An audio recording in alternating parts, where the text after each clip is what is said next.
हरियाणा में बीजेपी की पहली सूची जारी होते ही पार्टी को झटके लग रहे हैं।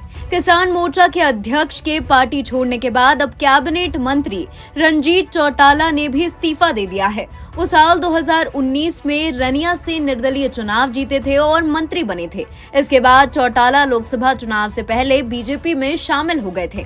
हरियाणा में बीजेपी को लगातार झटके लग रहे हैं। नायब सैनी की वर्तमान सरकार में मंत्री रंजीत चौटाला ने इस्तीफा दे दिया है। चौटाला लोकसभा चुनाव में हिसार से चुनाव लड़े थे, तब वो हार गए थे। बीजेपी की पहली सूची में नाम नहीं होने के बाद चौटाला ने इस्तीफा दे दिया है। बीजेपी ने बुधवार को हरियाणा के लिए 67 कैंडिडेट के नाम घोषित किए। रंजीत चौटाला साल 2019 के विधानसभा चुनाव में रनिया सीट से निर्दलीय चुनाव जीते थे, जिसके बाद उन्होंने मनोहर लाल खट्टर की अगुवाई वाली सरकार को समर्थन दिया था। राज्य में नेतृत्व परिवर्तन के बाद भी चौटाला मंत्री बने रहे। लोकसभा चुनाव में पार्टी ने उन्हें हिसार से चुनाव लड़ाया, तब उन्होंने विधायकी छोड़ दी थी। बीजेपी से इस्तीफा देने के बाद रंजीत चौटाला की भी प्रतिक्रिया सामने आई है। चौटाला ने कहा, मैं राजनीतिक घराने से आता हूं, विधानसभा चुनाव जरूर लड़ूंगा।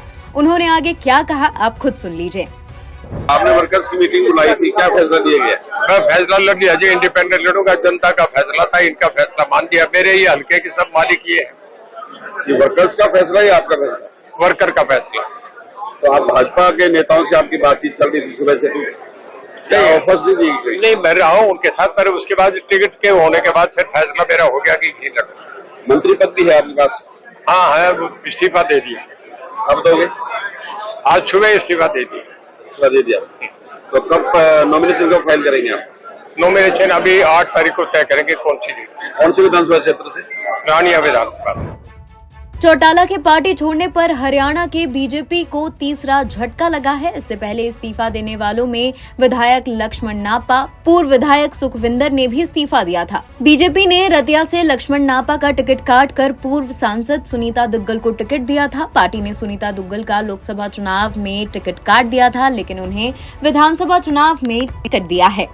बीजेपी की 67 कैंडिडेट की सूची जारी होने के बाद हरियाणा कांग्रेस ने एक्स पर एक मीम में पोस्ट करते हुए लिखा कि प्रदेश बीजेपी की पहली सूची के बाद घमासान शुरू हो गया है, नेता आपस में लड़ रहे हैं। कांग्रेस ने भी अभी तक राज्य की कोई भी उम्मीदवारी घोषित नहीं की है। राज्य में नामांकन की प्रक्रिया शुरू हो चुकी है। राज्य में 90 विधानसभा सीट के लिए 5 अक्टूबर को वोट डाले जाएंगे और नतीजे 8 अक्टूबर को घोषित होंगे। NBT ऑनलाइन की रिपोर्ट।